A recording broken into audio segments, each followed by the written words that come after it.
Just Talk Black Show. Disclosure Statement. Disclaimer. The views and opinions shared on the Just Talk Black Show are those of the hosts and guests, and do not necessarily reflect the official policy or position of the show, its sponsors, or affiliates. This show is a space for open, honest, and respectful dialogue within the Black community. Some conversations may include sensitive topics, strong language, or personal opinions that are intended to spark thought and encourage positive change. Listener discretion is advised. All guests are responsible for the accuracy of their statements and agree to participate voluntarily. By appearing on the show, guests give permission for their audio, video, and likeness to be recorded and distributed across Just Talk Black's platforms. Let's talk real. Let's talk truth. Let's just talk black. Just Talk Black with DJ Purpose. Every Thursday, 7 p.m. Eastern Time. Just talk. Talk. Talk. Just talk. Talk. Talk. Talk. Talk. Just talk. Just talk black. Black.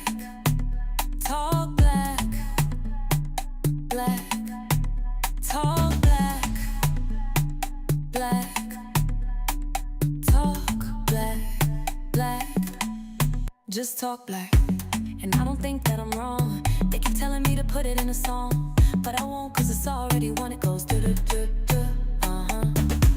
And I don't think that I'm wrong. They keep telling me to put it in a song, but I won't, cause it's already one. It goes do-do-do-do. Do-do-do-do.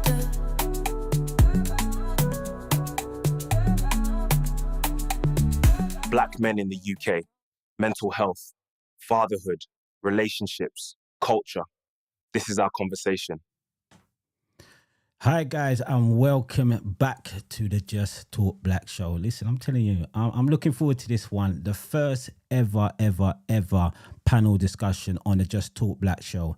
Last week we had a guest, and Martin, and he was talking about godparents. So if you have not seen that show, please check it out on the Just Talk Black Show. That conversation, wow, it opened up my eyes to even myself, looking at myself and saying, am I doing good as a godparent? So if you haven't seen that and you are godparents, please check that out on the Just Talk Black Show. So I'm going to quickly go on to our guest that we're going to have on next week. Oh, wow. Listen, people, this one is going to be a conversation that you do not want to miss. We're talking to a cancer survivor, and also she faced domestic violence, guys. So this is one not to be missed. So guys, I am going to be bringing in the guys who are on today on the panel discussion. These guys are my friends who I know. So we are just having a conversation as black men. So I'm going to just let it known being out there that these guys are not professional in any way. This is just how they personally feel for themselves. Yeah, so we're just having a discussion, guys, and this discussion is one that you do not want to miss. So if you're also new to the show, please subscribe and like the channel. When you like the channel, it pushes this out to further people out there. So what it does, it helps this channel to reach a lot of bigger audience out there. So please subscribe and like. And also, you can phone in. Do you know you can phone in and ask a question to the whole panel, which I will let you know when the lines are open for you to make that call. So guys, I just want to welcome you to the Just Talk Black Show. So I am going to bring the guys on, and we're going to start with Norman first, who's going to introduce himself. So Norman, go ahead. Hi, how you saying, Guy? Great to be on your show, DJ Purpose. Long time coming, and it's just great to be on with the lads. And I'm just looking forward to the show tonight. I'll see what everybody's got to say for themselves. And I'm no professional, I'll take that now. But yeah, thank you for having me on the show. Really appreciate it. Okay, we start with Leon next. Good evening, everybody. Hey, guys, good to see you all. I'm Leon, husband, father, disciple, business owner. I'm all of those things and more. Uncle, cousin. I love relationships, mentor, lots of different labels that we carry. But mainly, I'm just here to have a chat with my boys tonight and looking forward to the conversations. Thanks for having me on, DJ Purpose. Big D. Hey, how you doing, guys? Big up yourself, DJ Purpose. Again, thanks for having us on. And looking forward to the conversation. I'm not even going to go into a dialogue until we need to. But thank you for having me on. Appreciate that. Kofi. Evening, guys. Yeah, my name is Kofi. Thank you, DJ Purpose, for having me on, and appreciate see all the guys here. And yeah, let's talk. Alex, you're next up. Yes. Hello, everyone. My name's Alexander. Alexander means helper of men or defender of men, depending on who you ask. And I'm honored to be here as well. I'm looking forward to this conversation. So, guys, we're gonna start off straight away. We're gonna hit the big one first. Mental health. Let's talk about mental health, guys. So the first one I'm gonna say is, why do you think so many black men avoid talking about mental health? Anybody out there who wants to answer that first? Yeah, I'm going to jump in. I'm going to jump in on this one. Listen, there's always been a stigma with whether it be Black Caribbean, Black African nations, where the men don't show emotions, especially things like bereavement and divorce, all these kind of things, and those things build up, and then there's a level of snapping. There's a few people I know that have been institutionalized because they never talk, or they never thought they could talk, to have a voice. And sometimes we used to run joke and say, yeah, he's a bit mental, but it's not a joke. It really is a reality. And as we've got older, I think we've appreciated it more, that you know what, he's acting a little bit mad there, but he needs some help, and can we get him some help? So I think some of it is stigma and levels of weakness. That people say, oh, you're showing weakness if you admit to that, or you go and look for help. And so often, there was a guy that played at my wedding many moons ago, and he's in that situation, and really cool guy, really cool basis. And when I ask for him and they tell me of his mental health, I say, that's not good. And it's been years he's been like that. So it's very much, the conversation is not being had and the help is not being gotten, for a better use of a word. Yeah, no. Let me come in there just to pick up on what Big D was saying. I think, yeah, it's definitely a stigma amongst us black men, and I think a lot of it goes back to maybe childhood trauma. You know, a lot of the times, we internalize things. We don't like to talk, and I suppose what happens is that, I mean, me growing up, you know, and I don't know, we probably will cover this later on, but certain things that have happened in your life, you know what I mean, are people was talking about the complexion of my skin, and it became a complex, and it was just trying to try to deal with all of that. And I think all of us have some mental health in there. I mean, sometimes I'll stand in front of the mirror and I'll just start talking to myself, but maybe that's just a way of just dealing with bringing things out of your system rather than internalizing it. And I think if we internalize it, um, then yeah, as the years go on, and the other thing as well is that people, especially like coming from a church background, they look at it as, oh, this man's got an evil spirit in him. I'll just give you like I'm not laughing about it, but I remember being in a church situation, and this person, obviously has got mental health issues. But at the time, people got a little bit excited. I remember a chap getting the Bible and sort of place it on the person's head, only the fact that they hadn't taken their medication. So it's stuff like that that we need to be made aware of. And I think, as especially in the black community, I think it's frowned upon that, people with mental health, is it a spiritual thing? But sometimes we've got to look at what's happened in our past, trauma, and the stuff of us internalizing it. So that's just kind of my little kind of take on it. Yeah. I'd like to add to that. I mean, I don't think there's enough platforms, local, community wise, where, especially black men have the opportunity to discuss how they feel. And, sometimes internally we try to be so strong that we don't allow those emotions, those feelings to be talked about. And it's hard in this day and age as a black man to even just come and just verbalize some of the things that, you know, could be pressing. And you want to be that strong man and supportive in your family. Leon, I see you're itching, you know. So, guys, if you want to say anything that what people said and you might want to question it. Go ahead. I know that No, I'm it's not, so the for me, it's host. not really a question, you know, DJP. It's not really a question. What it is, I think we are bombarded with images online of so-called masculinity, money, wealth, aspirations, and we're bombarded with it online. And unfortunately, just naturally because of who we are as humans, it's almost impossible not to make a comparison between what you see online and your own life. Yep. And I think that comparison is a big what's the word? It's a big component or a big large part of the ingredient in the current mental health problems. And I don't know if there's a way to solve that immediately, but one way we could look at it is just spending less time, not necessarily on social media, although that could be one thing, but spending less time comparing our lives to other people's lives. The other thing I would say as well is that as we get older, we're not only comparing against other people's lives that we see online on Instagram or so on, we're comparing with what our own vision of our own life should be like at this stage of our lives, right?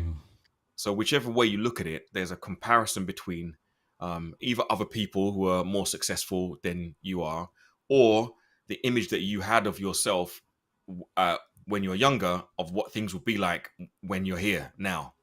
So I would say that comparison is just a big joy stealer, man. Whichever way we're comparing yourself to yourself, or whether you're comparing yourself to other people.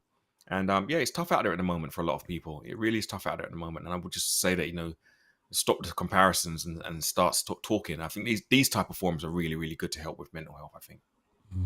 But is it from as well growing up, guys? Would you say growing up from guys were always told as well, toughen it up, you know, be strong.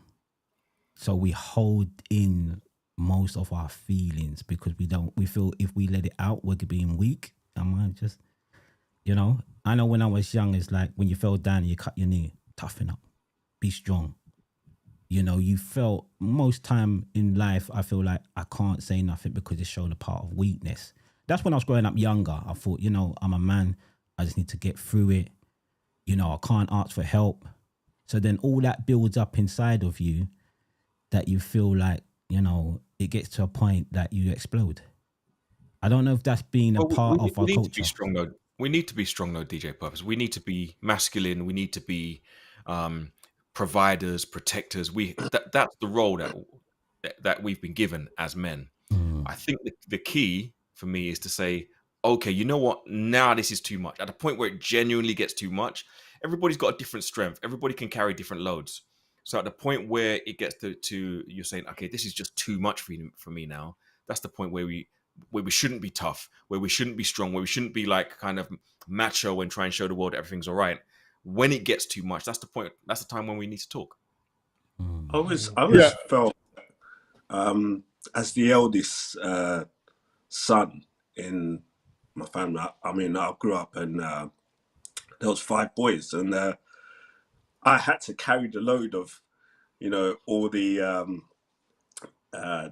arguments and, you know, getting a few beatings once in a while and things like that. And it was like the load kind of was building up inside of me that I couldn't really verbalize it to anyone else. I didn't have an older brother or elder sister to verbalize some of the things that internally I was feeling. So that also I feel could have had a major part in, you know, how I am. But I can only talk for myself in terms of this is how things were back in my days, growing up in like North London. And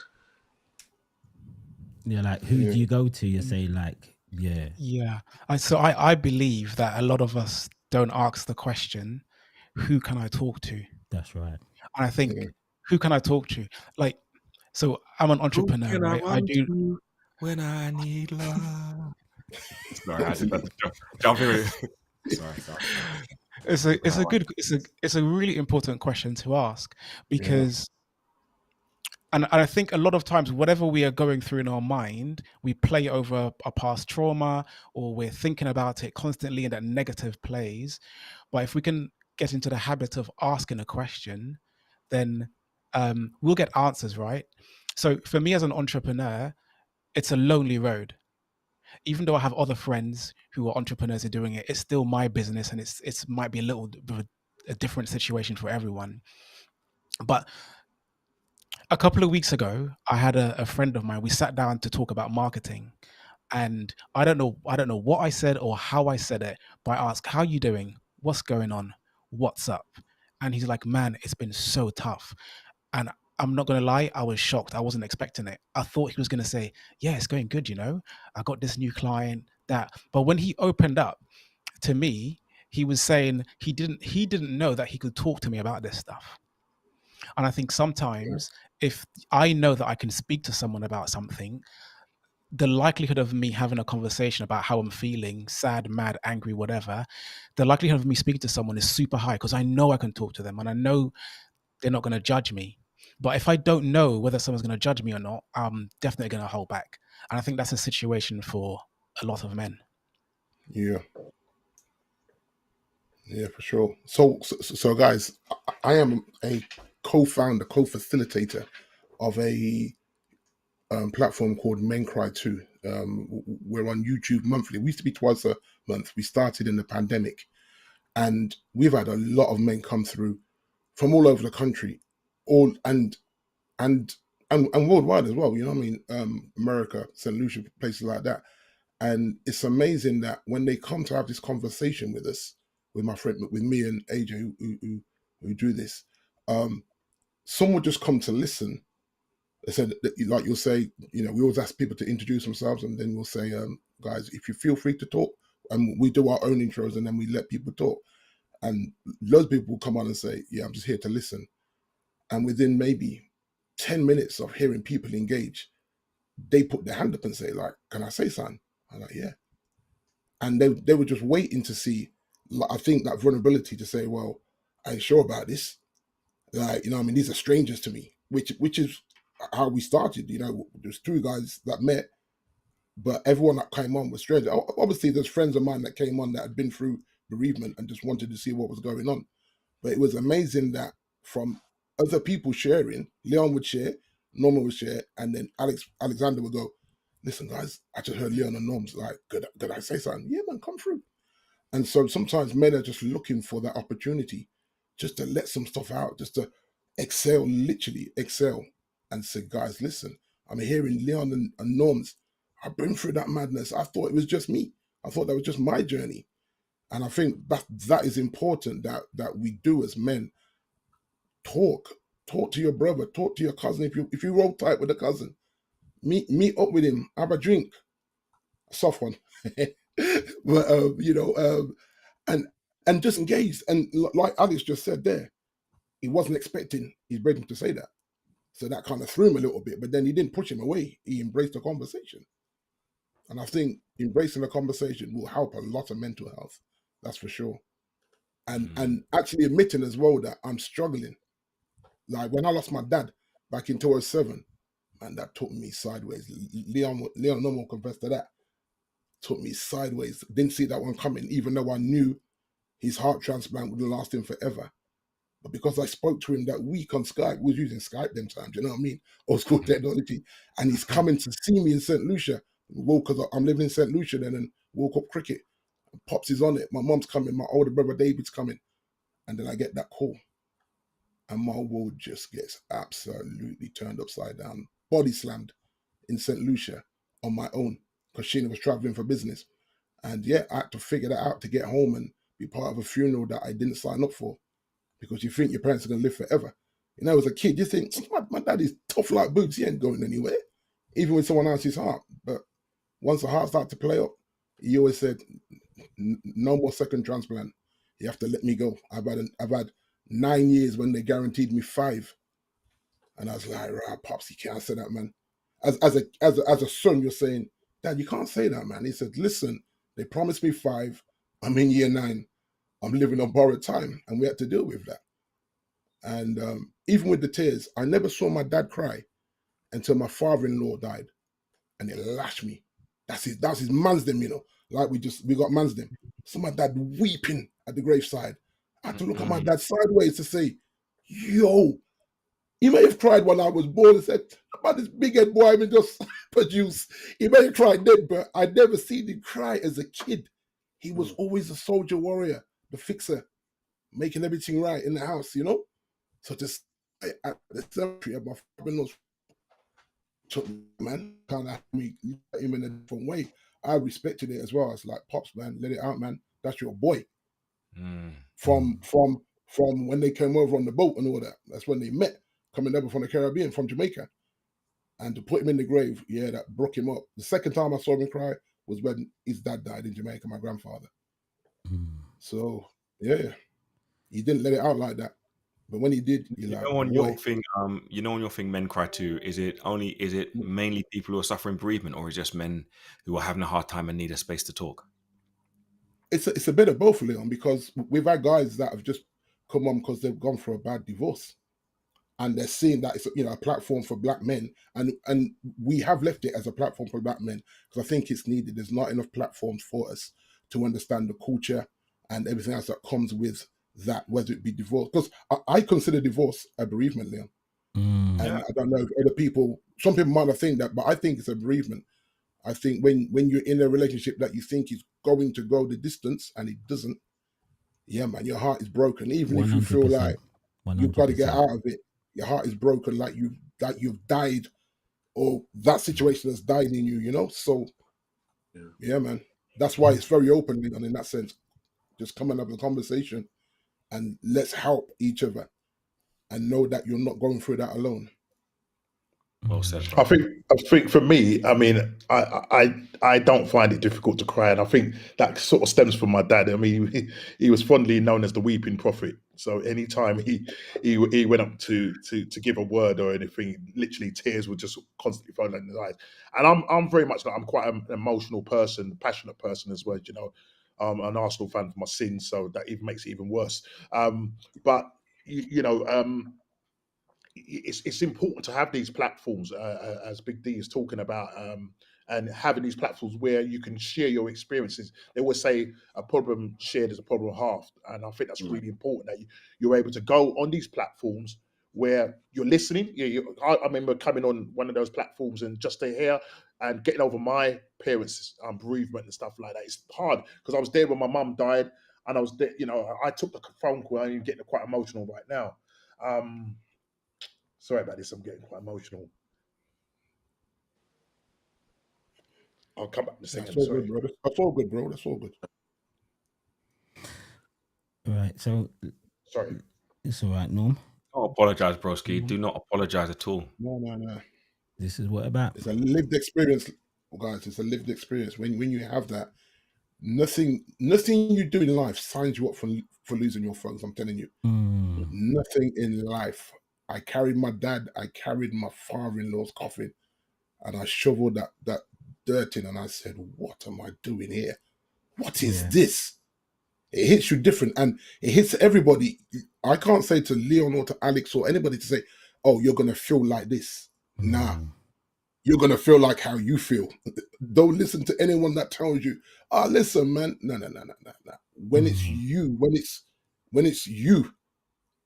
And let me ask you this question as if you can, does it help if you've got like forewarning, like if I'm blessed to have both of my parents living, does it help, like, if you know, like, let me say it this way, Del, your father had a heart transplant. You knew that he had 5 years, they guaranteed him, and he was on 9 years. Yeah. So you must have at some point in your mind be saying, well, how long does he have, right? Yes, yeah.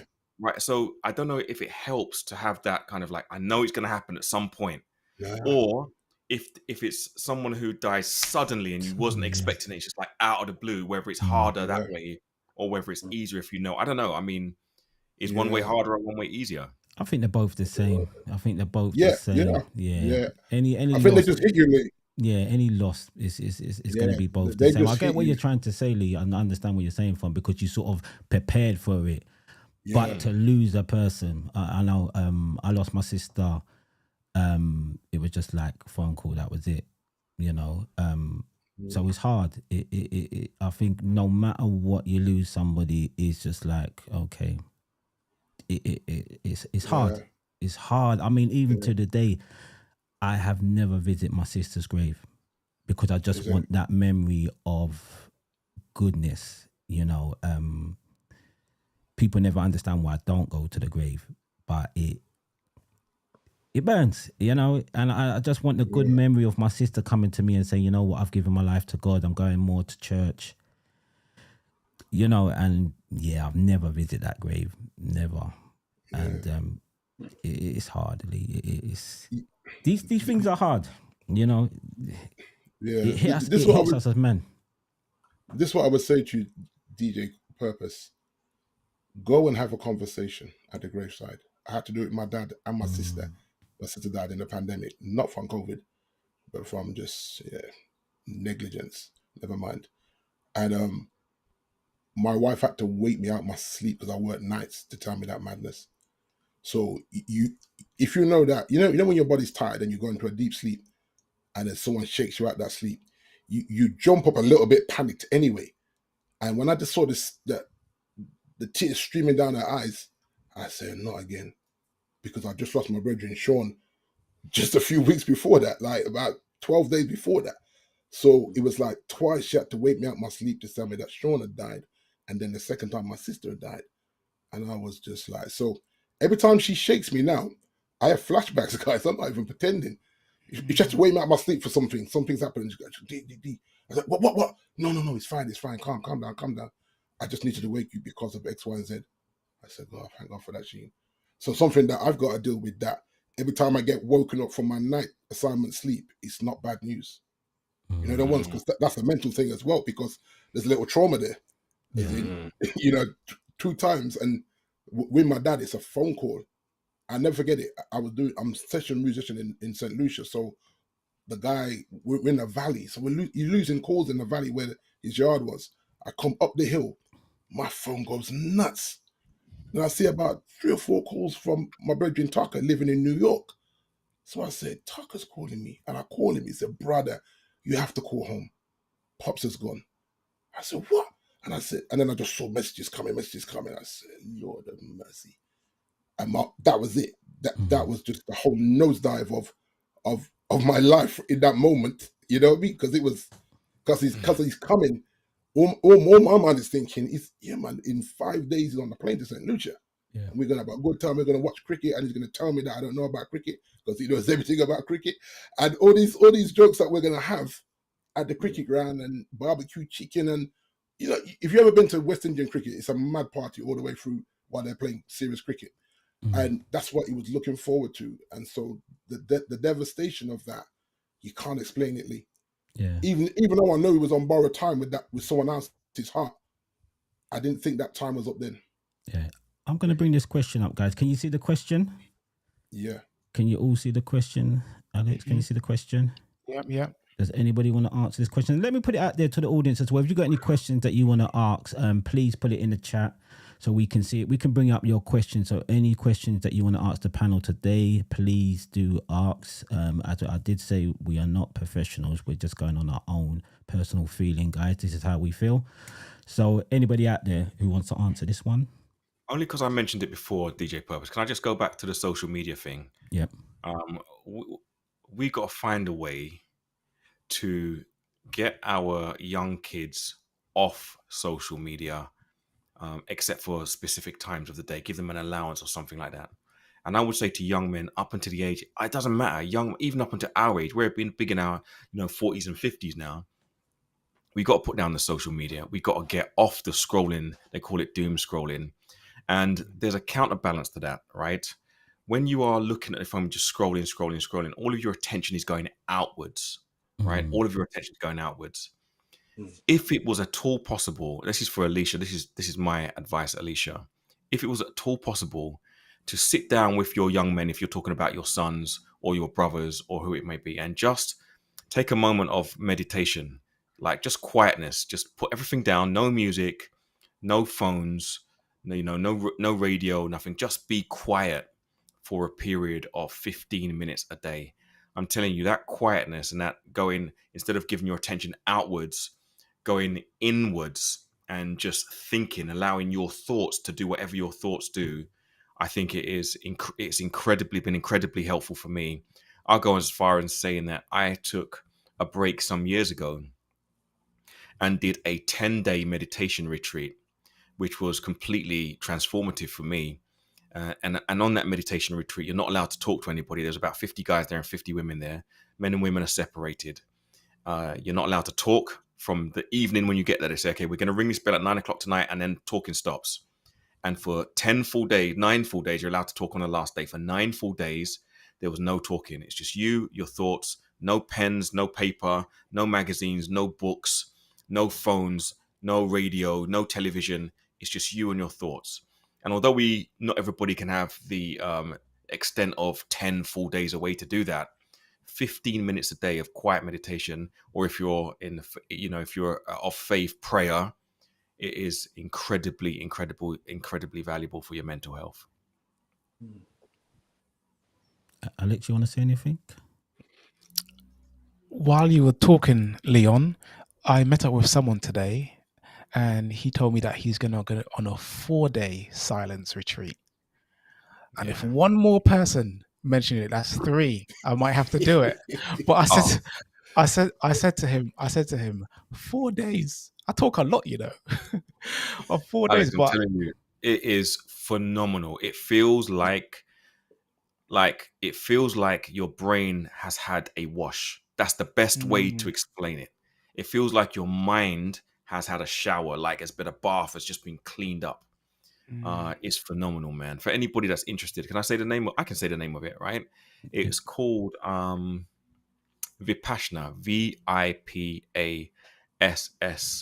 Vipassana, Vipassana, Vipassana. Now, for all of you, sorry to interrupt you, Alice, if I just say this, yeah? For all the Christians in the house, this method of meditation kind of arose in the East. It's got some Buddhist origins, yeah? Oh boy. Well, yeah. Brother. All right, I know.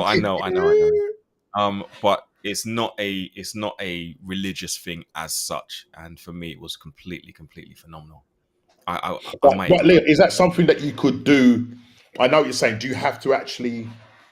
I mean, when you go away and do this, is there specific things that you have to adhere to, or is it just a case of you just go to this place and really, that's it? Well said. So it is a set structure. You wake up 4:30 every morning, and you do essentially you're doing 10 hours of meditation a day, essentially, right? Broken up into periods. So you're doing 10, maybe 11 hours of meditation per day. You eat next to the people. I mean, I'll be here, somebody will be there, literally like how we are on the panel on the screen. No one's talking, just eat your food, go put your plate down, and it's silent. So it's set periods of meditation. You're led by an instructor, and in the nighttime you have a little what they call a discourse, like a sermon, for example.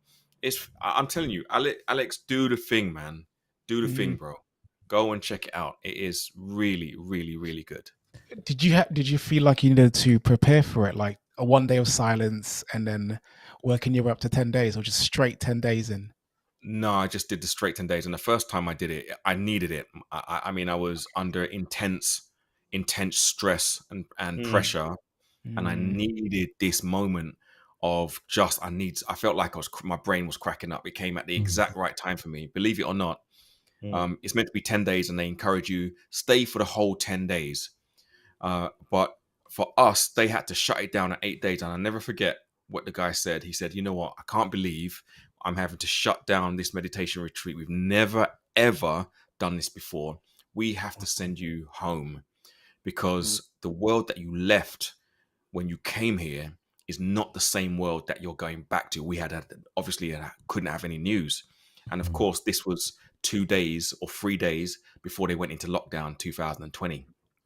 Right? Yeah. So I went right at the start. And when I tell you, I breezed through lockdown. Like, I was going to say, how did it seem to have worked as a mechanism for you? For By what you're me, saying. I went through lockdown like there was no like. What's everybody worried about? I mean, what can go wrong? Everything's going to be okay.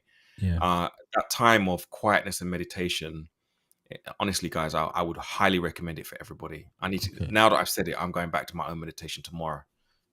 Right.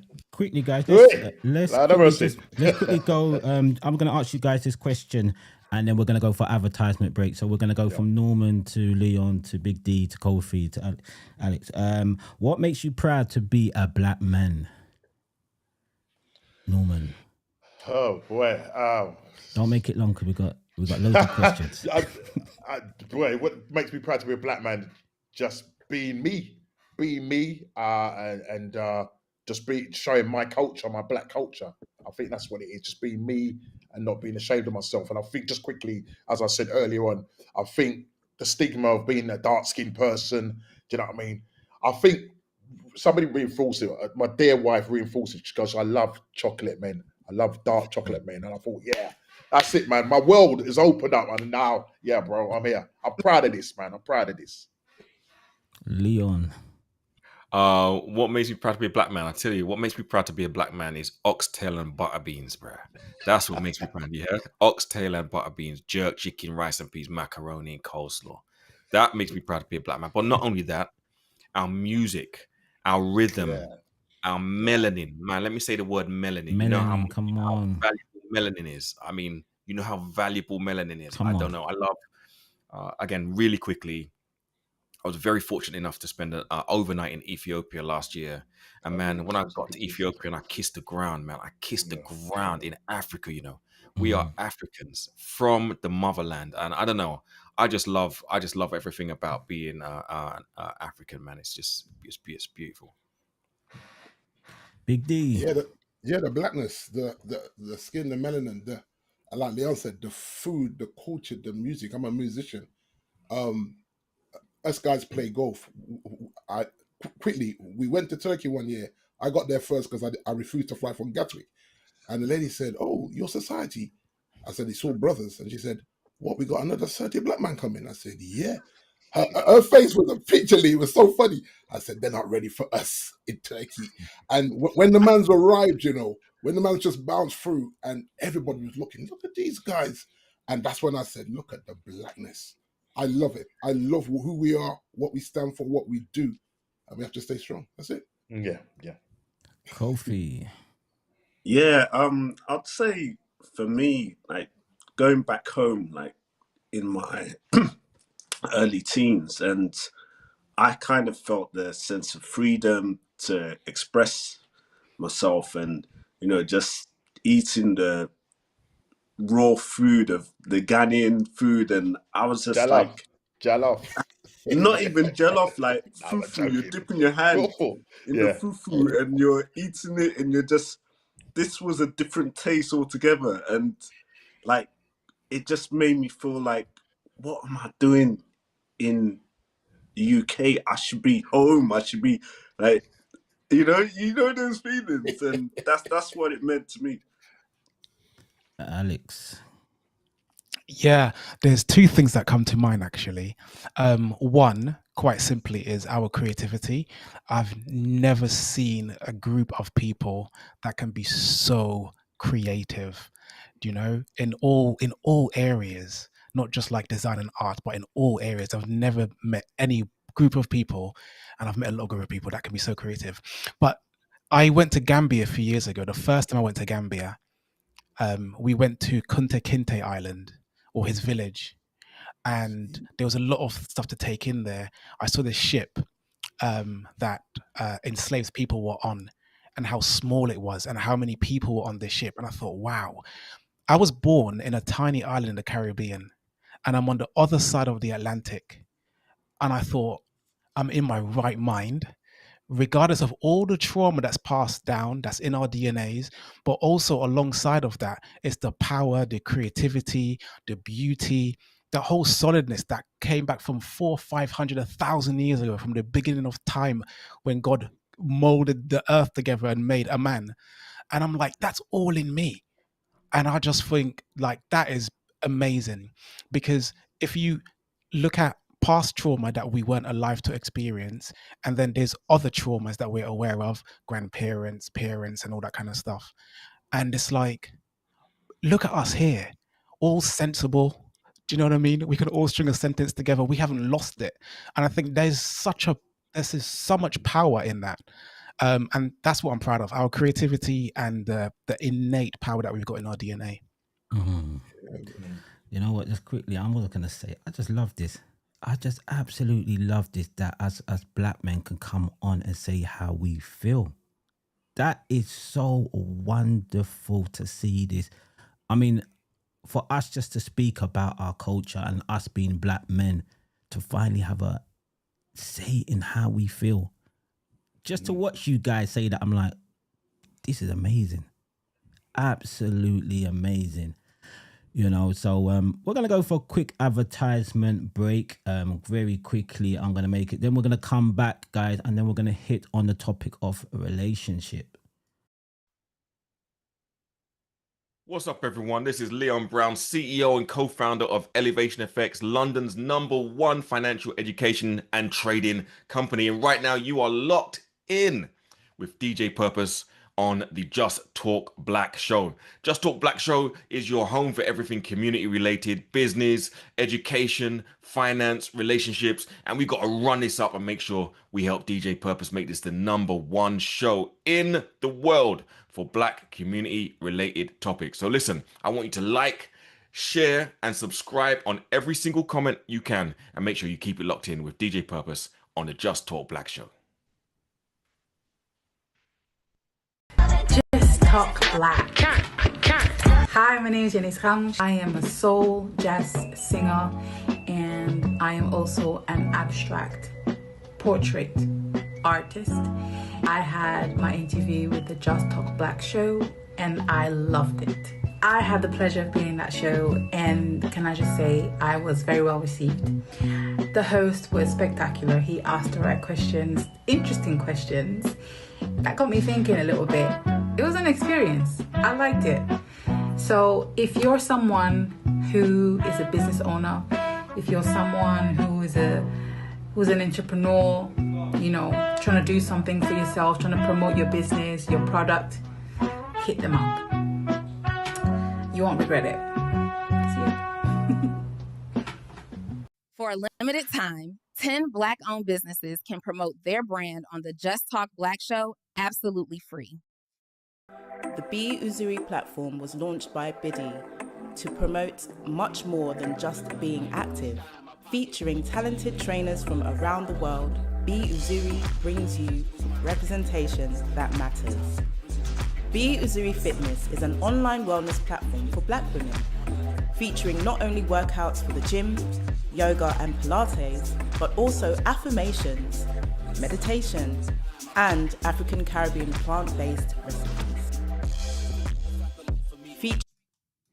So guys, I'm going to cut it right there because time is running on us, and I do really want to hit into the relationship side of it, which is going to be very interesting. So I just want to say hello to all the newcomers out there. If you are new, please subscribe to the channel because it helps us push it out, and please like the channel, and also just tell your friend about the Just Talk Black Show. And I'm just going to quickly put it out there. We are now having panel discussion. So if there's any ladies who would want to feature on a panel discussion, hit me up. You can find me on Instagram and also on LinkedIn as well. You will find my mobile number there that you can give me a call. And if you want to be part of the panel talking about relationship, mental health, marriage and all that, just give me a call because we are now looking for ladies who want to be on a panel. So just quickly going back to the guys, we are now going to hit into relationships because time is moving on and we have a lot. So guys, welcome back. So the question is, what do black men need the most from a black woman to feel supported? Whoa, silence in the room. Nobody's taking that one, bro. I'm no one's saying nothing, bro. Silence on the lamb. Say, sometimes not to be judged, you know, just to be heard. Yeah, sometimes it's that sensitivity of like, you want to say something and you feel in your head that whatever I'm going to say, if it comes out wrong, don't bite back at me. It's gonna come out wrong, Kof. It's gonna come out It's guaranteed. gonna come. No matter what we say. No matter what we say. That's No what matter I'm what we saying. say. I'm not taking it any further. I'm not gonna go in and, you know. What happened to DJ Purpose? He got the single. Is he okay? Yeah, man. I think the person's got him in it. Someone No, jumped on him. but no. I'm just whilst he's sorting out his signal and everything.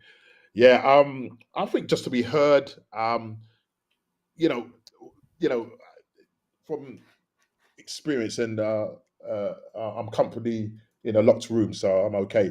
But I think, sometimes, they say, it's, what's that saying? Men are from Mars and women are from Pluto. Or was the other way around? I can't remember. So it's about understanding us, because I think with men, we like to do things in our own time. Where's the women? They want it done now or whatever. And we need time to process things before we can say it. So if I can say, if I'm in an argument, yeah, or conversation or a discussion, shall I say, and at that time I'm not actually ready to say what I need to say. Couple of days later, that's when I'm ready to talk. But then they say, no, you should have said it there and then. So sometimes when we're having conversations, discussions, I'm going to call it highly elevated discussions. I don't know how you feel sometimes, because women, I don't know how they do it. They're like machine guns. It's like they just remember everything. And you're sitting there thinking, oh my God, and it's like the room becomes small. It's just like everything's just become large. You're like in this room and it's like, what's going on? What's going on? And it's just trying to process things. I think I just want women to just understand that we take a little bit of time to process things and to say how we feel. I'm a guy that takes a bit of time for me to get to a level where I can say, right, yeah, I'm going to put my foot down and say what I need to say. And it's a journey, it's something that I've been learning to do. And every now and again, I feel proud of myself, because I'll say to judge, oh yeah, I had an altercation in the shop. Even over the littlest thing, because it's about principles for them. So for me, when I said, I said, yeah, I told them about themselves in a nice way, and I got my money back. She goes, well done. Pat on the end. But I felt good about myself. Do you know what I'm trying to say? I'm not that kind of talkative. Believe it or not, I'm not that talkative person when it comes to those conversations, when you're having conversations with your other half. Do you know what I'm saying? So just give us time to process things. Yeah, Norm's right, because like a lot of I can speak for myself, Norman and Leon. We're way into this relationship marriage journey, you know what I mean? And so 3 decades plus, I'm in. Norman's the same, Leon's not far behind. And we have these moments where I have to look at her and say, seriously. And she said, no, you're misunderstanding me. I said, no, it's the tone. And she might say the same for me. The way you said it, D, I don't like the way you said it. I said, it was true though, isn't it? Even if I didn't say it correctly. And even now, 3 decades in, you have them. And what we try to do is not to fight, because I want to go to my bed and sleep. You know the ones. So I would say, listen, let's agree to disagree sometimes. And not only that, I used to remember this with my dad, and this is wild, because as kids there was so much rebelliousness as a boy child, and my dad would look at us and just say, "You lot just messed up my runnings for tonight with your foolishness, because now she ain't gonna be interested." And from a teenager, I said, "Yo, I just messed up pops," So now I'm mindful that I'm not trying to mess up my own situation. So there's certain things where you say, I'm never going to understand why she does that. So I'm not going to try to understand it. But what I would do is communicate. You know what, Sheen? The to-do list that you have in your head for me to do, it is going to get done, But it's going to get done at my pace, because I'm juggling a few balls here. And just say, yeah, but I thought it might get done this week. Nah, sis, not this week, Because I sacrifice. What I've sacrificed at this moment in time is my golf game. I don't play enough golf. And not for the one to not wanting to play enough golf, but I'm trying to balance life a little bit better, because I work nights. So I work nights, she works days.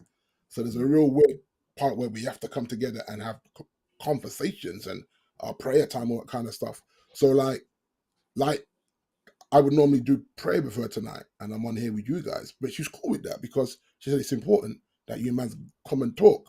So the balance is really key, and sometimes we don't get it right, but I think in general, a good man will try and get it right. And the mere fact that she's been here 33 years, I think I'm a good man. Otherwise, I should have run to the hills, man.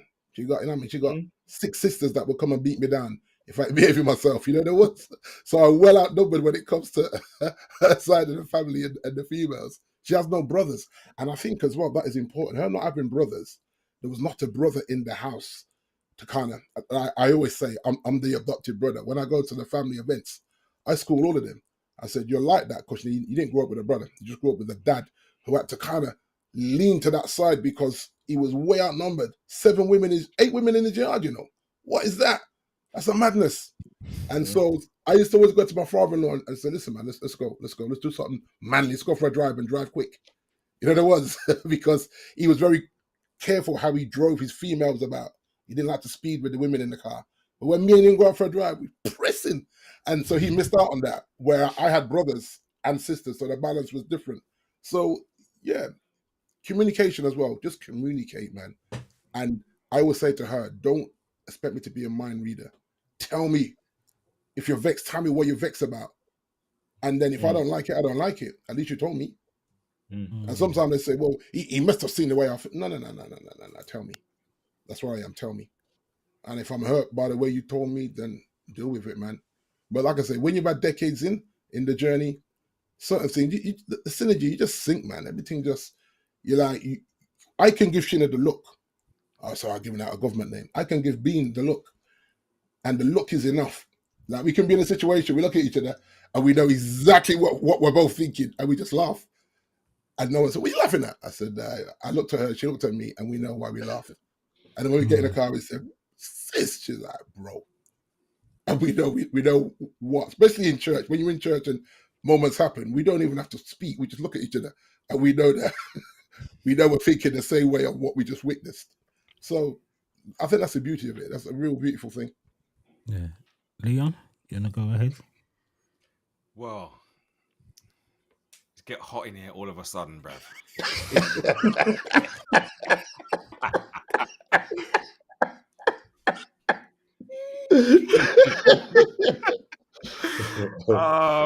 Listen, the question was what do black men need most from a black woman to feel supported? Okay, well, listen, I think the assumption here is that we're talking about good black men. Let's leave that assumption that we are that kind of stereotypical good black man. Less archetypal good black man. So I think that's important to say that out there. There's not every black man or every man that is responsible, caring, provider, godly. So we're talking about good men, first of all, yeah?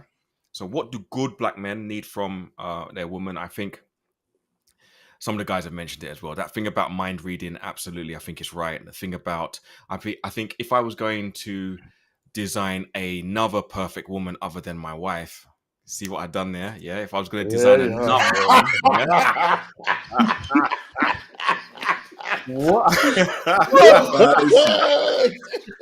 if I was going to design another perfect woman other than my wife, it would be somebody who is Leon, is your middle name Solomon? So mindful here. Man's trying to get through this minefield without getting blown up, bro. Yeah, I would really just say, look, grace is really, really important. Softness, gentleness. We've all had our own. Men have got their own challenges. Women have got their own challenges, but not to bring our own mental struggles and challenges into the relationship. And just, I say for women to men, just give us that maximum level of respect that we deserve if we are truly good men. Give us that grace, give us that peace of mind. That's the other one. Give us that peace of mind to know that you're with us and that you love us and that we are who we think we are in your eyes. I think that's what I would say. Leon Brown with the bars.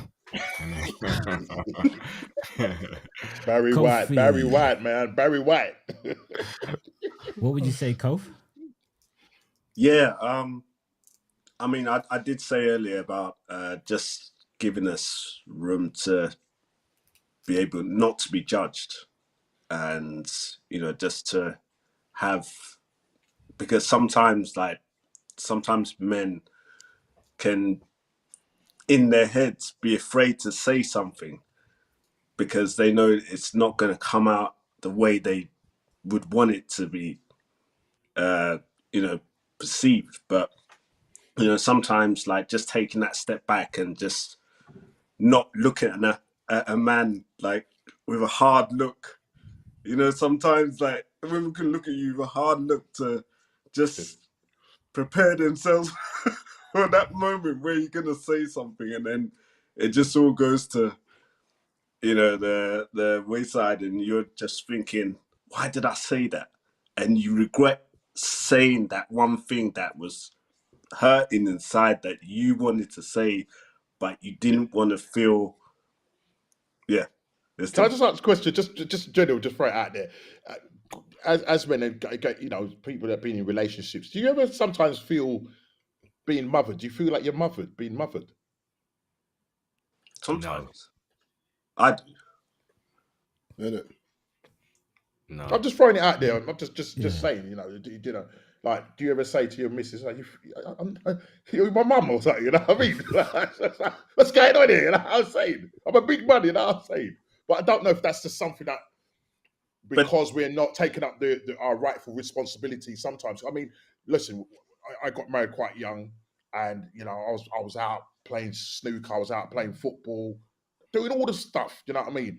And my wife was just being that nice, housewife she is, and that. And I'm thinking, am I taking advantage of this? Because I'll be coming from football, then I'm out down the snooker club with my mates, and come back. I've got a nice plate of dinner, on the table, you know what I mean? And I'm thinking, bro. But then as you move on in the relationship, and I said I've been married 34 years, known her for 39 years, and but I'll be honest, every now and again I say, boy, Jay, well, I feel like you're my mum, like, you know what I mean? But I don't know. It might be because of just me, some of the things that I do, because men, we can be sometimes quite immature in our relationships, and we know women tend to mature quicker than men. So maybe that was just an aspect. Yeah, I was going to say that women do mature quicker than men. Yeah, and you do find that when if you get married young, there's always a narrative that is he right? Is he ready? I remember how I was schooled by my mother-in-law, and I'm like, listen, I'm running a unit at Telecom, and that was a big deal then, because as a black man, promotions came hard. So when I've got a crew of 6 that is under me, because the old boy trained me to take over the crew because his body was mashed up. He wanted to get out of there. So as soon as I came in, the HTV, all of it, I'm running the crew. And so I said, you must not know what I do at work. The responsibility on my young head. So at 22, as a young king, I'm walking down the aisle saying, I bought my yard. I was going to buy a sports car. And my dad said to me, brother, you can live in that sports car. And I said, what? Is that a trick question? Because a few of my mates had bought the XR2. I was going to go for you might remember this, the XR4 Cosworth, my guy. I thought he was going to say the XR3. No, the XR4 Cosworth. And I test drove it because I had some brethren at Ford. I'm buying that whip. And my dad said, this is a nice car, D, but can you live in it? And he said, I thought you was going to marry Sheen after uni.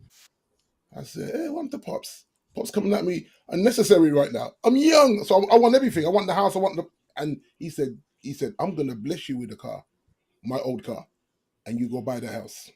And so those conversations, he was maturing me at that young age, because he's saying, you're trying to step down the aisle, bro, and your priority is the sports car, because the bridging were all running some nice, XR2, XR3. It was like everyone's on a Ford thing. Some of them were the Fiat Super Mega Furies. You might not be old enough to remember that, but the Fiat Super Mega Fury, that's another bad boy whip that the man's then was driving.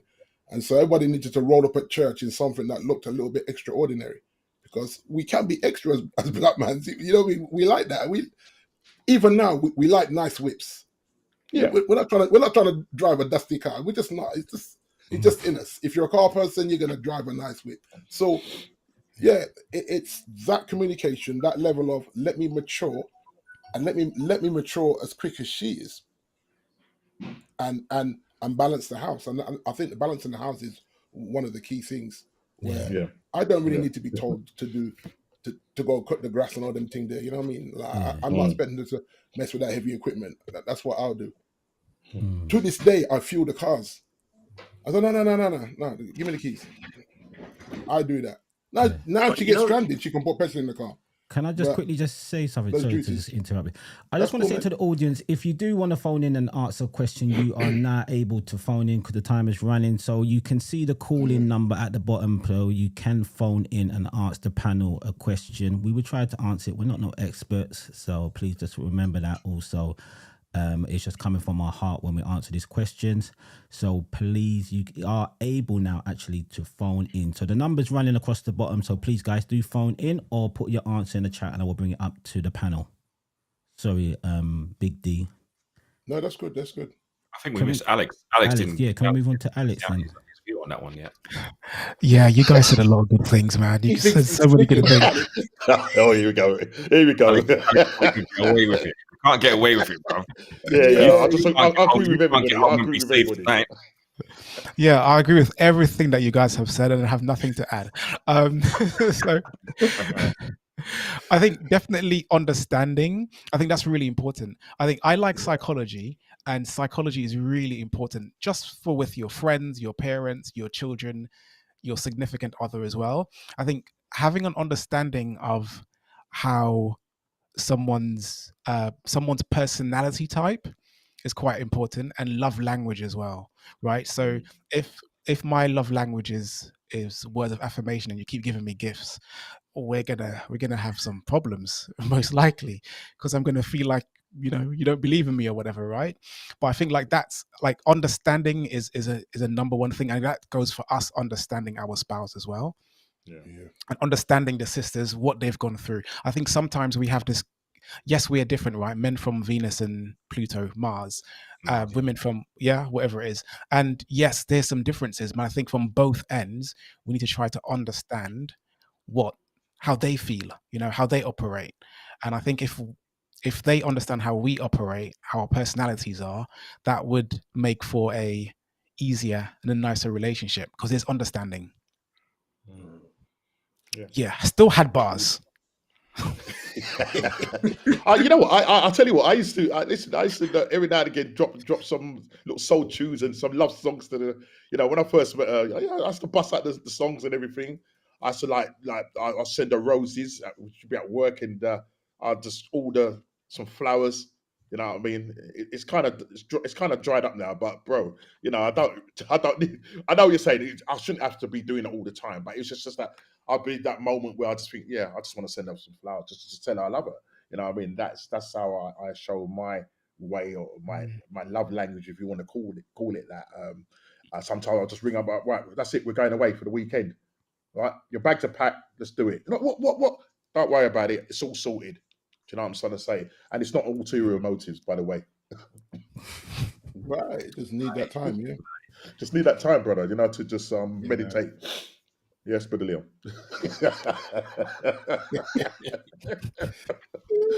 Leon, look like you're itching to say something. No, I'm cool. I know why Norman books them weekends away. Don't worry, I know. Don't behave yourself. No, brother. Listen, I'm taking up that. Listen, I'm going to take up your meditation thing. Me and the wife are going to go away and meditate together. Okay, all right. Enjoy that, bro. Enjoy that. Yeah. Is it meditation or is it worship?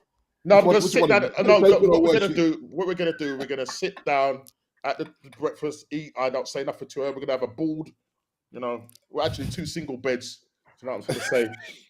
And if I ever happen to get up sleepwalking and I don't find myself in there, I don't know. It's the sleepwalking thing. I have to deal with that. So, guys, if you could send one message directly to a black woman, what would you say from your heart to the black ladies out there? Let's put it on the positive thing, not on the negative, guys. All right, I'll go first on this one then. Yeah, I'll go first on this one. I would say to our black ladies out there, again, on the assumption that we're talking about good black men. That's really important. Yeah, I would say you are safe, you are loved, we see you, we hear you, we truly understand you. I think many of us good black men understand our women on a deeper level than some of them understand us. I would say sometimes I think some of us are really, really intuitive, the good black men. So to our women, we see you, we love you, we honor you, we want to protect you, we want to provide for you. Lean in and relax into the love that we have for you. And I'm saying that to our wives, and I'm also saying that to our black women that are in our community, that are not just our wives and our sisters or our mothers, but that are our sisters in the diaspora or in the community. We love you, we see, we understand you, and we want to protect you, we want to look after you. Lean into that love and trust us. Wow. Yeah, it's just all about me just celebrating them. I think that's really important. That's one thing I've always done. Just if it's my wife, I'm going to celebrate her successes. I love it. I can sit back and just bask in what she does, and that whole thing for the black women, just to say like what you're doing, keep doing it. You know, because you are the backbone of the family. The things that you do for the family is just it's amazing. And for me, I just celebrate that, and that's just because Leon's pretty much said everything. So I'm just going to just throw in the word celebration and just celebrating, what they do. This is what I would do. I would continue to encourage them to be the black queens of which they are. Society can have you thinking that you're not worth what you really are worth. And they will put, especially the angriness, angry black women. And some will wear that. And I'm not saying there's not angry black women. I met some angry black women, you know what I mean? But what I'm saying in general, take a step back, embrace your queenness. In the skin you're in. Don't, like, we talk about battles and wars, or, you know what I mean? Not everything needs to be fought in that moment. And without losing your integrity. I watch my wife in her workplace, and she tells me some things, and I say, "Yo, Bean, you gotta clap back." And she said, "Nah, I'm gonna humble myself because God will make that." And then when they come back and have to beg her pardon, I say, "CM thing," and my dad would say, "CM thing," and so just be the queens that you are, honestly. And I know, especially in the church background, and my bishop, big up Jonathan Jackson, my bishop, he speaks about it a lot, because when I go to Wilson, when I'm there in person and I can be in a row and I'm the only man in that row, that's a problem for me, because most of the women there, they want to get married. Let's not pretend. They want to get married. And so when I come with my wife, they say, he's got a wife. You know what? You see it. And so we have to have that ratio to change, where there are enough men, good black men, God-fearing men, if we want to go down there, Come on. that women can say, yeah, man, I'm gonna, I want to have a conversation with that man, because he looks like a husband to me. He looks like a protector. All these, what Leon was saying there, you look at these things and you say, this should be for everybody. The earth is big enough. The earth is vast enough. And I'm not even saying that, because for me, like, I think I said to you guys earlier, I have three white brother-in-laws. I'm the odd one out. You know what I mean? So I'm saying, queens, be a queen. Love who you love and do it right. Yeah, just do it right. And the man, once you do it right, the man is supposed to, without question, without doubt, protect you and make sure that you're good. When you wake up and you're good. And I know that's not always the story, you know.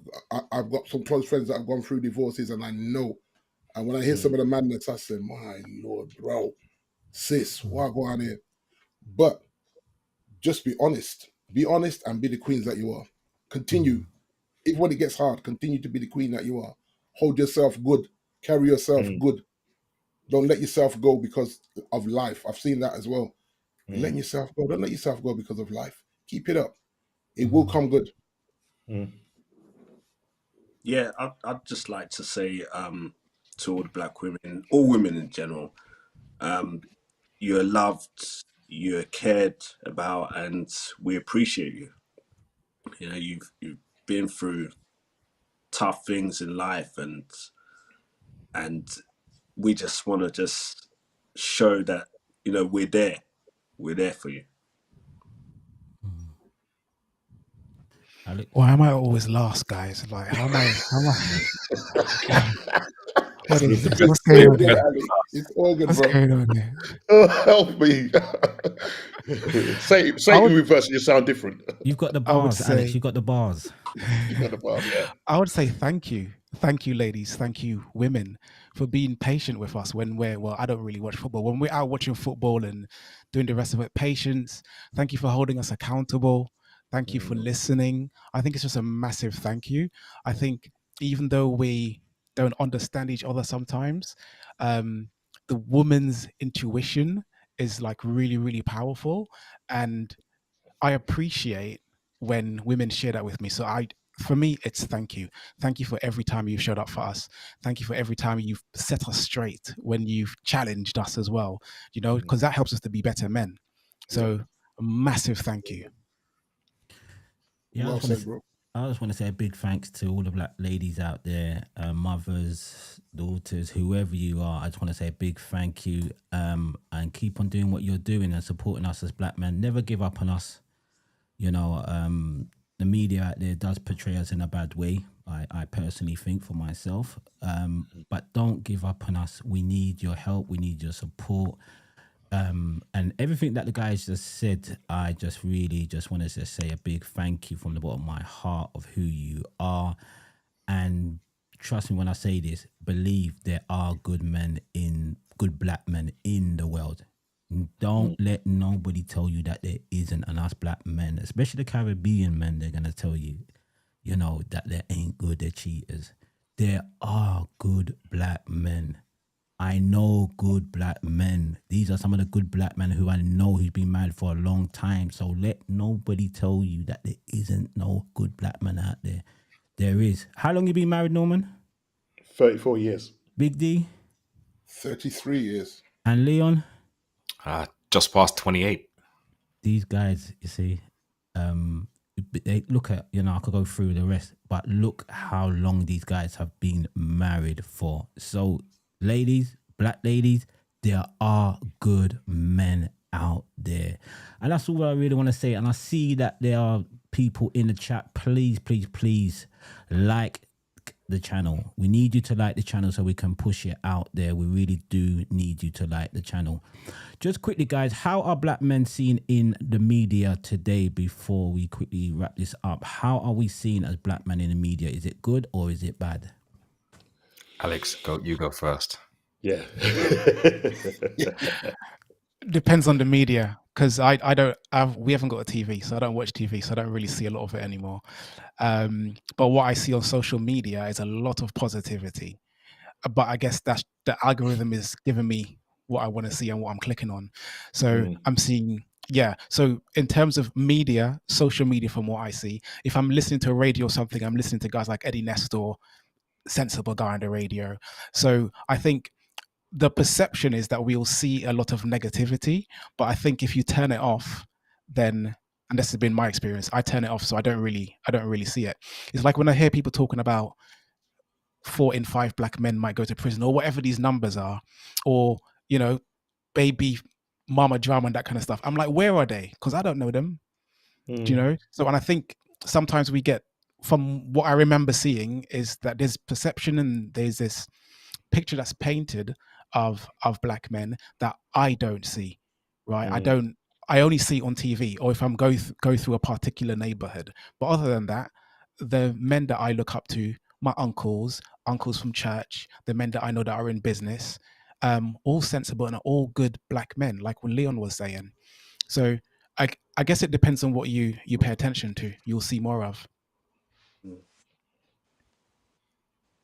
I think black men are portrayed in the media as good at sports, good at music, which is true.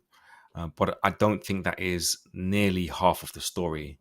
The type of things that are coming up on my feed and in my eyes are black men who are good at business, black men who have succeeded above the odds, black men who are building huge venture capitalist firms. Black men who are, I don't know if anybody's watching this guy in America who's now turning plastic into Yeah, you petroleum. talked about that. Yeah, I mean, we're plastic waste into petroleum fuel, into literally fuel that you can use. I mean, that's the type of image that I want to see more of. I just don't think we are seeing more of it. And until a very interesting conversation, until we are in control of the media outlets, then we're going to get fed whatever we get fed about ourselves, right? So that's why you got to support things like black. That's why you got to support things like Black Entertainment TV in the US. That's why we got to support platforms like what DJ Purpose is doing, because we get to use this platform to tell the narrative and the truth about who we really are and what we can really accomplish. So yeah, that's we got to move to a point of ownership, is what I'm really saying, so that the narrative is not just you're good at sport, you're good at music, or you're good at athletics. Yeah. I think, just coming back, I think social media has allowed us to see more positive black, in terms of contribution to society. I think growing up, in the 70s and stuff like that, you hear about the Brixton riots. We always had this thing on us that, we're known as muggers and whatnot. We're only good at sports, you know what I mean? But I think social media for me in this generation, especially if you're looking for the positive, because again, what Alex is saying is that sometimes the things that you link into is what you're gonna want to see. So you're gonna tend to see that. And listen, we're not going to stick our heads in the sand and say that there's not stuff going on, but I think there's a disproportionate thing when it comes to how we're portrayed in the media, and so when you hear about how stop and search and all of that stuff and that, what I mean, the first thing that comes in your head is, yeah, it's a black guy. Do you know what I'm going to say? What happens in London, you're going to say knife crime. The first thing you're going to think is black. But then if you was to really look at it and look at what happens up in up north of Newcastle, that's happening up there.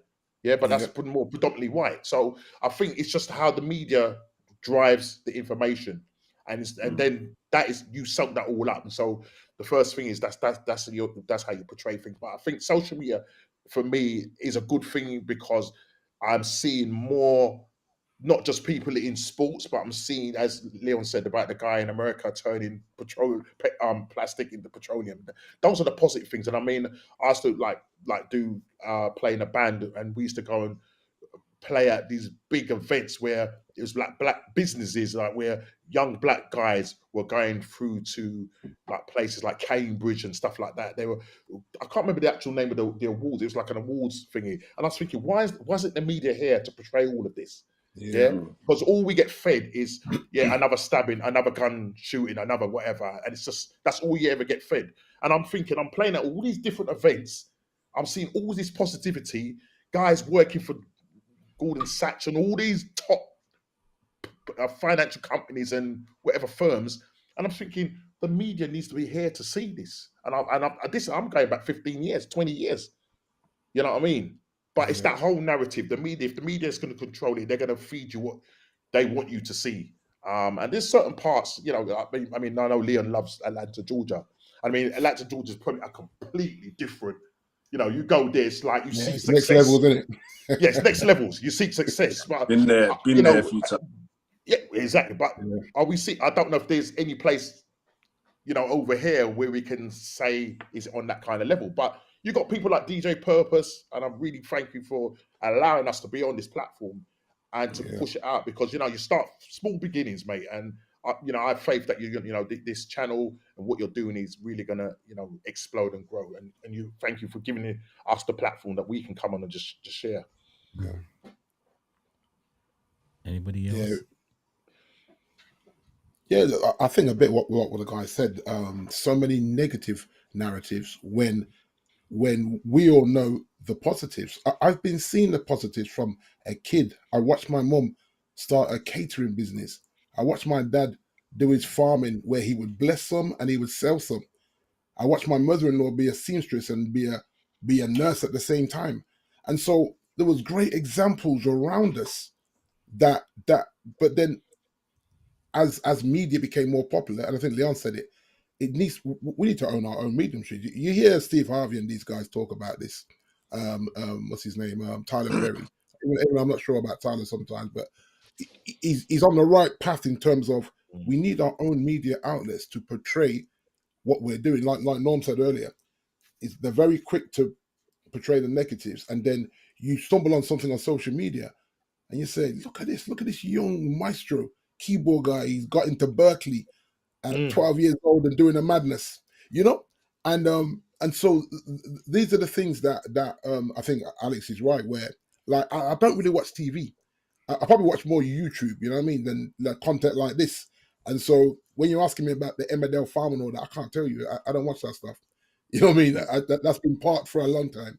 And so one mindset, the black mindset, and I just say ignore the negative press, because the negative press only looks to destroy. I remember years ago when I was a lot of prison ministry as a younger man, and go in there and you be seeing brethren in prison. You're like, what are you doing here? And when you're seeing portions as well, it was so much petty stuff. And all it was that fatherless young men that lacked a bit of guidance. And so you get drawn, now it's county lines they're drawn into, but before it was other stuff that, you know what I mean? Like just, go sell a little bit of weed and you could do something. But now social media it's a huge impact, and then that influences how people think about us. And it is a shame, you know. I've been to my doctor's surgery, sat 2 seats away from a woman, and she clutched her purse to her chest in the doctor's surgery. What are we doing here? Listen, I'm knocking 6'5", I'm my big brother, but even still, I'm gonna mug you in a doctor's surgery. Come on, man, stop it. And they're the people that want to shallow, and 2 don't get out enough, because this was about 3 months ago. There was a black woman in the shop, right? She's in front of me, and she's only buying some tin food stuff, and she was counting the pennies. And she reminded me of my grandma. I said, Grandma. She looked at me. I said, put that in your bag. I got you. And I just rubbed my stuff through. And the woman's looking at me going, do you know her? I said, no, man, she looks like my granny. I just paid for her groceries. Then she started getting emotional. I said, Grandma, it's all good, you know. That's what we're supposed to do as black men. Yeah, that's right. Yeah, that's Like, right. Yeah, man. I think she was trying to make up the change. I said, no, we ain't doing that. That's somebody's grandma. I said, no, man, just run your stuff through. And I just ran my stuff through and just tapped my card and went back my business. By the time I came out of the shop, she was gone. Because I was going to probably drop her home or something. I didn't even know her, but she lived somewhere in the Hamptons where I live. And I said she was gone by the time I packed my stuff and went out. No, But that's good. it was good that I could just bless her like that. That made her day in a weird way, you know? And they're the images you want. That won't be on TV, but it doesn't matter. It was done. It was done. Eventually, those things will be on TV, where someone said, did I just see you do that? A content creator could have seen me and said, you didn't even know her. No, I didn't know her, you know. I should have filmed you, because I love that. And just small things. Yeah. No, I think what you're saying is definitely good, what you're definitely saying. I look at it 2 sides. I think there's a positive and I think there's a negative. From a younger guy, some of the films, for example, I'm going to name them: Top Boy, Black Panther? Yeah, Black Panther, the second one, innit? The second one. There's a couple of other films that I see black people fighting among each other, and I'm just like, nah. Yeah. There's a couple of podcasts that I watch out there that puts us in a bad light as well, you know. It's a mixture. I think there is the good and I think there is the negative. But I feel for the younger generation, there is good things happening with them, but there also is a lot of bad media out there. A lot. When you look at what some of these youngsters are watching and the subscribers and the likes they're getting from some of these channels that are promoting stuff for the black community, I'm like, really? And that's not me hating on anybody, because I just want the best for the black community, and I just want to see us grow. But when we're talking about drugs, sex, and all of them things, I'm like, nah, we're more than this. We're more than this. We are so much more than this. You know, and then going back to the black man always getting killed in the film the first, you know. I'm just like, why Right. always us? Why always us? Yeah. Why always me? Why Yeah. always me? Why Yeah. always us have to go I've, first? Or, I've always asked that question. You know, yeah. why is it that the black man has to be the one that has to be the sacrificial lamb? Sacrificial Why is it the lamb, black man? Listen, let me tell you something. I used to have this thing is like, you know, if I was acting in one of those horror films, yeah, and man is telling me that I've got to go down there by yourself and go and check it out. I said, no, you're coming with me. I want a few brothers with me. I ain't going there by myself. You understand? But that's the whole thing that, you know, how we're portrayed in films, as you say, DJ, how we're portrayed in films. It's either with a sacrificial lamb or the whole gang, you know, crime, black on black, and all of that stuff. You know what I mean?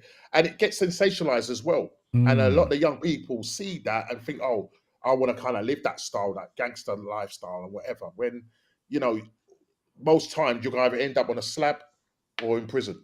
Do you know what I mean? So, you know, we've got sons, daughters that, you know, you encourage them, get them from an early age to understand just the very basis of, you know, looking after money and making sure that the money that you get, that you use it in the right way, and money doesn't just grow on trees. You know what I mean?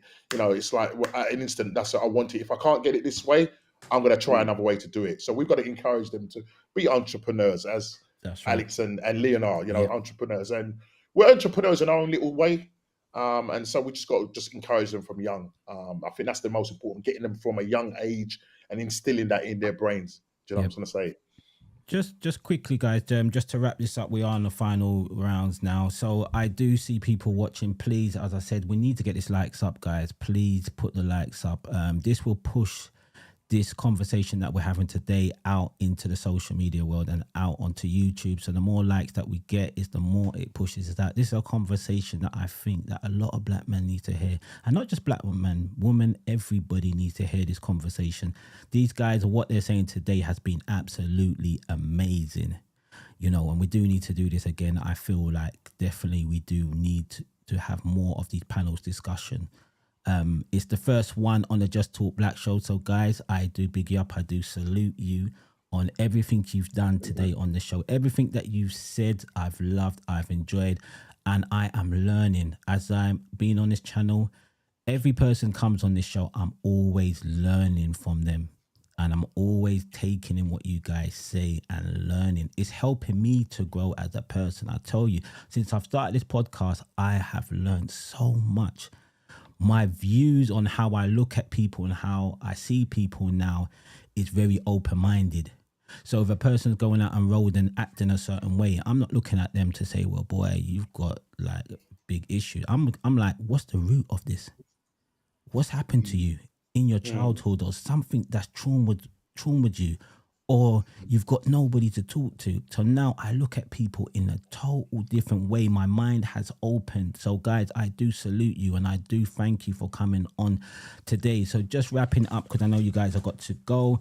I'm going to ask the final question. Please make it quick. Only one person, please. You can only choose. So if you can host a table with any black person living or gone sort of thing, who would you invite to the table and why? Please make it short, because I know some guys have got to shoot off.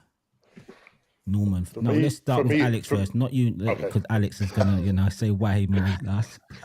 I'm okay with going last, really and truly. But the first person that just came to mind just now was Solomon, King Solomon. The wisdom, and imagine if what he wrote in Proverbs and Ecclesiastics and any other missing books that we've read. Imagine what else it would be like sitting down with him. I think that would be amazing. King Solomon. Well, Leon, let's go to you. I can't have one. It's the second time I've been asked this exact question this week. I can't have one. No, you need one, please. One. Can only be one. Can I give you my short list then? I'll give you a short list. Yeah. So the short list would be Marcus Garvey. Yep. It would be Mansa Musa, I think. They're from the Mali Empire. It would be maybe King Ali Selassie from Ethiopia. And I think just being in business and being entrepreneurial, I would probably go with Mansa Musa from the 14th century in Malian Empire, richest man ever lived. Wow. One of. Kofi, let's go to you. Yeah, I thought about this today. I'd probably go with Kwame Nkrumah. He was our Ghanaian president, first Ghanaian president, and there's so many positive things that he brought to Ghana, the Gold Coast, and I would like to sit down and have a conversation with Ghanaian Kwame Nkrumah. Big D. Martin Luther King Jr. Wow. Boy, because as After a this, I'm going to civil argue. I'm rights, going to argue with you after this. I'm going to argue on the WhatsApp. fair I'm enough, arguing with fair you enough. after this. I can say Martin Luther, not Malcolm X, but it's your choice. It's your choice. This is the Why thing did you with say that, Lee? Why did you say that? That's a bit interesting. Why? No, let me. I'm sorry, I didn't mean to interrupt. No. We'll go back to No, Big D. I no. want to know why. You know, as a civil rights activist, I think the bonus to even step to that plate. I mean, he got murdered at, I think he was 39, I believe it or not. Yeah, He hadn't even began to live his life. You know what I mean? But the impact that he had in America, like I've lived in America, and as a black man in America, it's different, bro. I had a gun pulled on me by a county sheriff on a traffic stop. Yeah. And that's when I realized it didn't matter if I was a black Englishman, I could have caught a bullet on a traffic stop. And I think what he wanted is that people anywhere in the world, regardless of skill color, that you could just be in your community and not feel like you could catch a bullet or whatever else could have happened to you because of the color of your skin. And I think back then he was he's a radical, but I think I'm radical. You know, there's times where I would say I'm a Christian gangster. I take off the cross, I'm gonna look for you, and then I have to go down in sackcloth and ashes afterwards and make God deal with me. You know what? I'm being real, Pedri. I've had the moments, not so much now because God has really had to save me again and said, brother, let me deal with it, man. I'm a protector, so sometimes I'm saying, bro, let me take off the cross here because you're not hearing what I'm saying, and I don't want to be that guy. So as I've got older, I don't be that guy. But as a young Big D, trust me. I'm just being honest. Whoever judges. So yeah, Martin Luther King Jr. Yeah, I could relate. I just could relate. And I hear on the Malcolm X, Lee. I totally hear on the Malcolm X. And Malcolm X would come in there. I ain't feeling Martin Luther King at all. I mean, we grew up with him, and I think from a Christian standpoint, we were told, peaceful activism, non-violence. But I've looked deeper into Martin Luther King, and I'm continuing to look deeper into Martin Luther King. Yeah. And the background that he came from. Some people are even saying he came from, he had Marxist and communist tendencies, and you need to really study this guy. He's not what he's been cracked up to be in our side. You need to go and study Martin Luther King. That's a whole conversation. It's a big. Wow. I'm not disagreeing with your thing, Del Boy, right? I'm not disagreeing with I hear what you're saying. I'm saying no. I would in my study, I'd much rather now, as I get older, go for the Malcolm X approach, which is take it by any means necessary. That's interesting. I'm going to look into that actually. But then does that come across as a level of gangsterism? And I'm not even judging Malcolm because I look at Malcolm and I feel like, right, Malcolm was him. There's so many black men that we can relate to, but what we can disagree with the methods that they use to get to where they're going. And I think that's probably where you're edging out a little bit. Malcolm, for me, he saw things as they were, right? As they actually truly were in America at the time. Whereas Martin Luther King saw things as he wanted things to be, right? And the two are slightly different. And so Malcolm X's approach was, this is how things really are. And in order to change things, this is how we have to be to match how things are, right? And whereas Martin Luther King was saying, this is how I want things to be. And in order how we want things to be, this is how we have to be in order for us to get what we want it to be. Look into them both. I think they're both two. It's like Coke and Pepsi, Nike and Adidas. You're one or the other, right? And as I've grown older, for me, I started Martin Luther King, and I've leaned more towards Malcolm X. But look into Martin Luther King's Marxist and communist leanings. It's very, very interesting stuff. Send me some stuff on that, Lee. If you got anything, send me on that, please. I'll send you some, yeah. But is that media driven though? I don't think Because so. I feel like some of it is media driven. But you know what? You have to remember the powerful men in America. You have to remember the powerful media is practically all white owned. And so again, what we were saying earlier, that we need our own because it's like anything. Someone can say he's a real bad man, but then when you peel away the layers and you watch him in his home setting, you say, what bad man? And so, but what our screens will give us, and even what we were saying earlier about portrayals. Like there was a guy I grew up with. He got his he was a very good dancer, and he got his equity card, so that allowed him to go onto TV. He got more Crime Watch gigs than anything. You remember Crime Watch, where they had to go and reenact the crime? That's how he was paying his bills. He said, D, all they're offering me is Crime Watch, I said, brother, you've already been stereotyped at 17 years old. 18 years old he was. And he's looking for TV commercials and stuff. He's getting Crime Watch. That's why he's making his money, Crime Watch. 95% of his money was on Crime Watch. So he was all these stereotypes. And he was an amazing dancer. He could have gone on tour with Michael Jackson and them, man, and had his own, in the choreography and all that. But he only got Crime Watch. But I never forget it, because we'd see him on TV. But like, nah, but he's on Crime Watch again. And I'd have to call him and say, what's with the Crime Watch, bro? He said, that's all they're offering me right now. I need to pay my bills. So you have to be careful with media, man, because it's controlled in a way. I'll send you some stuff. I agree with you 100%. I'll send you some stuff. Yeah. Let's move on to Norman for the last one of the day. Norman. Yeah. Listen, I've been thinking about. I thought about it today.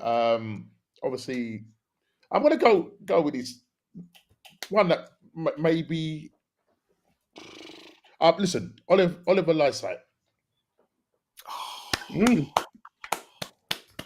Okay, Oliver Lysite. I just think what he's done in terms of, we sit in our big churches and enjoying the fruits of his labor, taking that challenge coming from Jamaica. Lovely. Knocking on the doors and having doors slammed in his face. The vision that he had for New Testament Church of God, and just to sit down with him. And I think not only that, and my dad's not with me now, and he sent my dad to London, to start up now what is now Charisma Church, and that was in the 60s, So if I could just sit down with Oliver Lysite and just ask him how did you do it, that would be my guy.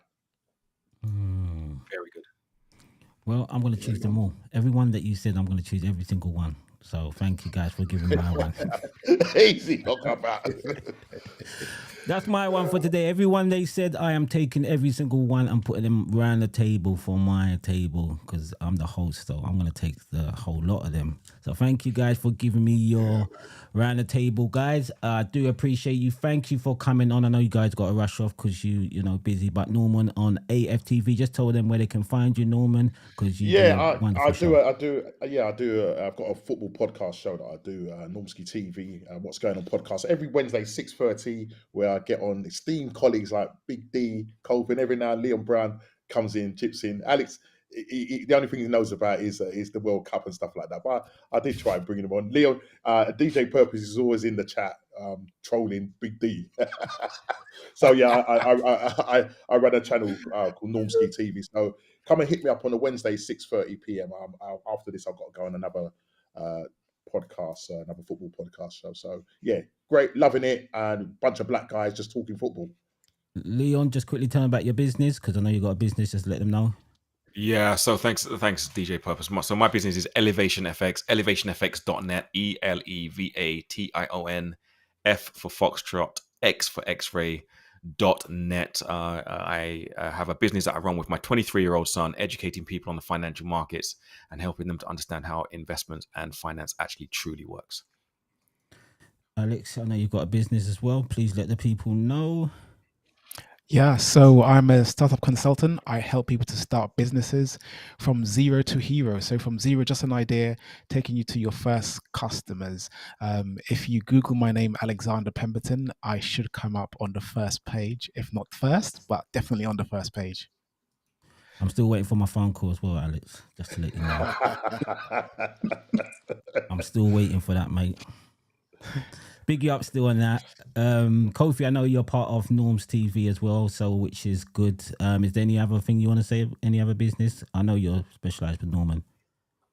Yeah, well, I'm just trying to get a wheelchair traveling app going. I've got a website called World Wheeler. So for any people with disabilities and you want to travel the world, then you can hit me up on worldwheeler.com. Big D, let us know about the brothers YouTube. Is it a YouTube channel you said? Yes. So we have the YouTube channel Men Cry 2. So we are on every last Sunday of the month from midday till about 2 o'clock. It normally goes way past 2 o'clock, but we kind of look at 2 hours on that Sunday. And whatever you consider bereavement, like we said earlier, it doesn't have to be a death, divorce, whatever. Come and have a conversation. It is a safe place for the Black man to come express himself and get the help. We also have licensed counselors that we, if you want to go further than just a conversation, you feel like you need that, we have Black licensed counselors, both male and female, that we can recommend you to. That's excellent. So that's a YouTube channel. Yeah. Can you send me that so I can promote that on the channel, please? So that yeah, I'll send you the flyer. I'll send you the flyer. Yeah, because I think that's important, especially for the chat that we had today for guys. And can people actually ring in or phone in or put message in the chat? How does it work? Just to clarify. So no, so we have the Zoom channel. Yeah. And then you just literally Zoom. You just click on and we're there. Okay, that's good. All right, I said YouTube rather than Zoom. Yes, it's Zoom channel.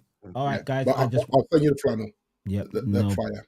No problem. I will get that in the next show. Definitely get that up in the next show. So, guys, thank you. I know you got to run off. So, guys, thank you for today. Appreciate you. All the work that you're doing. Thank you very much, guys.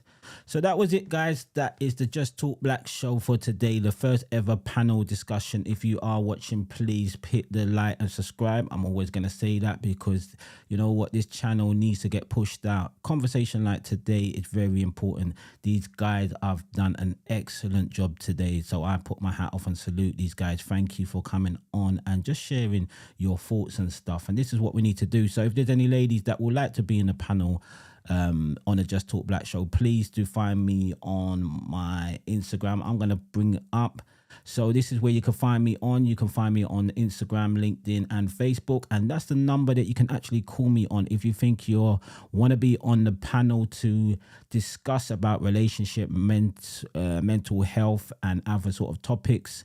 A panel of 5. I'm going to do exactly what we've done today. So we're looking for a panel of 5 ladies out there. So if you know anybody who would like to be on this channel, then that's also an opportunity for you as well. So if you do have a business or you do have even a testimony, please phone me. We can get you on a live on Thursday. We can get you live. All it is filling in an application form. We just do a 5 little minute test of your internet and your camera just to make sure everything's okay. And that's it. We will get you on the show. And also, if you do have a Black owned business and you want to get it promoted on the show, please, please, please send me a message and we can get you advertised on this show. It is absolutely free. This is what I do. I love promoting Black owned business. I like talking to Black people who are aspiring other Black people to do good in life. So this is what about. So guys, thank you for tuning in today. I've really enjoyed this conversation. I'm going to have to bring these guys back again and we're going to have to do a part 2 because that was absolutely wonderful. So please subscribe and like. And that's it for the Just Talk Black show today. Big love to everyone tuning in. To every voice, every vibe, every Black soul shining. This one's for you. Thank you for riding with the Just Talk Black show. We started with the mic and a dream. Now your love makes the vision beam. Every like, every share, every view means the world. We honor you. You stayed locked in week by week, giving power to the words we speak. This is more than a show, it's true. So we give this back to you. Thank you for the love, yeah, we feel that vibe. Feel that vibe. Lift us up and keep us alive. From the heart of the block to the globe. Let them know. Thank you for riding with the Just Talk Black show. Big respect to the fam who stayed through the laughs, the tears, the moves we made. You are the reason we grow and glow. Thank you for tuning to Just Talk Black show. We talk black, we talk bold, but it's you that keeps the story told. When you come and call in and vibe, you bring this whole thing to life. From black business to rising stars, we're shining bright cause you play your part. No matter where you're watching from, you are the heartbeat of this drum. Thank you, heart, for the strength. Love you show. The fire in this black soul glow. One voice, one love, one flow. Let it flow. Thank you for watching the Just Talk Black show. You clap back, you lift up, you ride. Together we stand in black pride. No matter the topic, deep or light, you're the reason we shine so bright. We see you, we feel you. From every screen we're grateful to. Every click, every time you show. It's love, it's real, it's Just Talk Black show.